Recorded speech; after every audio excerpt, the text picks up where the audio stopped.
নতুন হাওয়ায় নতুন গান, রান্নাঘরে আজ ইলিশের টান। সর্ষের ঝাঁঝে ভরে মন প্রাণ, গরম ভাতের সঙ্গে মিলে স্বাদের মান। আসসালামু আলাইকুম সবাইকে, রুকসানা রান্নার গল্পে স্বাগত।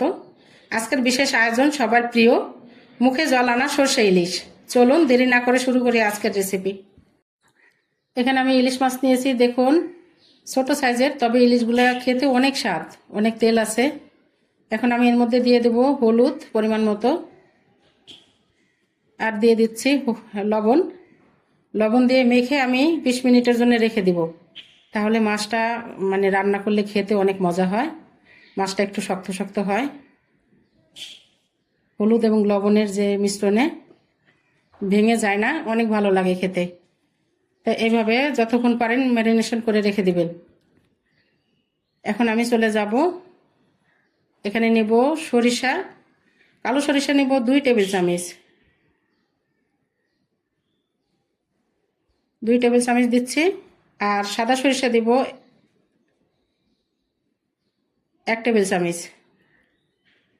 তবে আপনারা চাইলে একরকম সরিষাও দিতে পারেন, তবে কালো সরিষাটা দিলে একটু ঝাঁঝ লাগে, তাই 2 রকম মিশিয়ে নিলে ভালো হয়, খেতে অনেক ভালো লাগে। আমি এখন ভিজিয়ে রেখে দিয়েছিলাম 10 মিনিট, ধুয়ে পরিষ্কার করে নিয়েছি। আর এখানে কাঁচামরিচ নিয়েছি কয়েকটা, লবণ দিব পরিমাণ মতো, মিক্সারে ব্লেন্ড করে নেব। তবে চাইলে আপনারা পাটায় বেটে নিতে পারেন মিহি করে। আমি এখন ছেঁকে নিয়েছি। পাটায় মিহি করে বেটে নিলে কিন্তু ছাকার প্রয়োজন মনে হয় না, তবে ছেঁকে নিলে একটু ভালো হয়।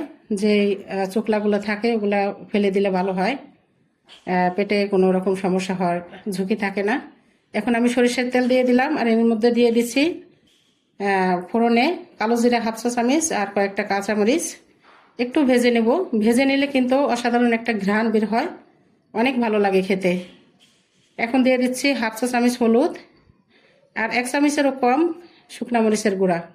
মশলাটা একটু ভেজে নিলাম, বেশিক্ষণ ভাজা যাবে না, তাহলে পুড়ে যাবে। এখন আমি 1 কাপ পানি দিয়ে দিলাম,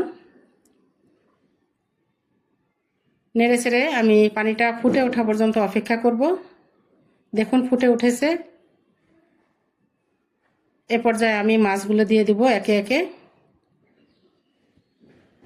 তবে এই সরিষা ইলিশ খেতে কিন্তু অসাধারণ হয়, খুবই মজা লাগে। আমি তো রান্না করে আগে খেয়ে নিয়েছি, পরে ভিডিও দিয়েছি, সবাই 2-3 প্লেট ভাত খেয়েছে, একদম চেটেপুটে খেয়েছে। আর সামনে এপ্রিল মাস আসছে, বৈশাখের মুহূর্ত, ইলিশের বিভিন্ন পদ খাওয়াই একটা সময় আর কি, ইলিশের বিভিন্ন রেসিপি। দেখুন আমি এই পর্যায়ে একটু উল্টিয়ে দিচ্ছি, মাছগুলো কিন্তু ভেঙে যাচ্ছে না, বেশ শক্ত হয়ে আছে। এভাবে উল্টিয়ে আবার আমি কিছুক্ষণ রান্না করে নিব। উল্টে দেওয়া শেষ, এখন আবার একটু ঢেকে আমি রান্না করে নিব। এ পর্যায়ে আমি আরেকটু লবণ দিয়ে দিচ্ছি, যেহেতু আমি লবণ দিয়ে মেখে রেখেছিলাম, তাই এখন একটু লবণ দিয়ে দিলাম, পরে আবার চেক করে দেখব। দেখতে পাচ্ছেন আমি ঢেকে আবার কিছুক্ষণ রান্না করে নিলাম আর কি। এখন দিয়ে দিলাম সেই সরিষা বাটা। এ পর্যায়ে সরিষা বাটা দিয়ে দিচ্ছি, একটু নেড়ে চেড়ে নিব, নেড়ে চেড়ে আবার একটু ঢেকে রান্না করে নেব। তবে এইভাবে অবশ্যই করে দেখবেন, খেতে কিন্তু মাশাআল্লাহ অসাধারণ লাগে। দেখুন আমি আবার ঢাকনাটা খুলে একটু নেড়ে চেড়ে দিচ্ছি। প্রায় হওয়ার পথে আমার সরিষা ইলিশ রান্না। আবার একটু উল্টিয়ে দিলাম। এরপর যে আবার একটু ঢেকে দিয়েছিলাম, এখন আমি একটু নেড়ে চেড়ে দিচ্ছি।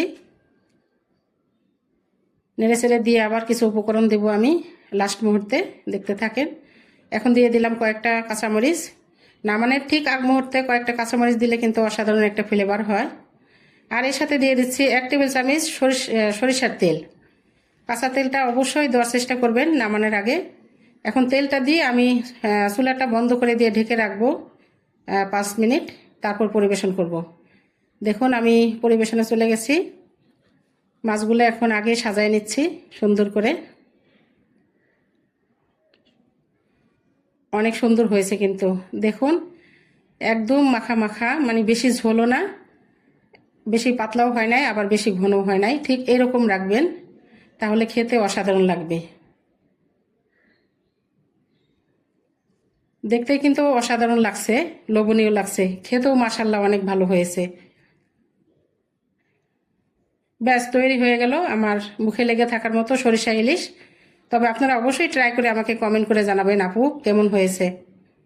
সবাই ভালো থাকবেন, আল্লাহ হাফেজ।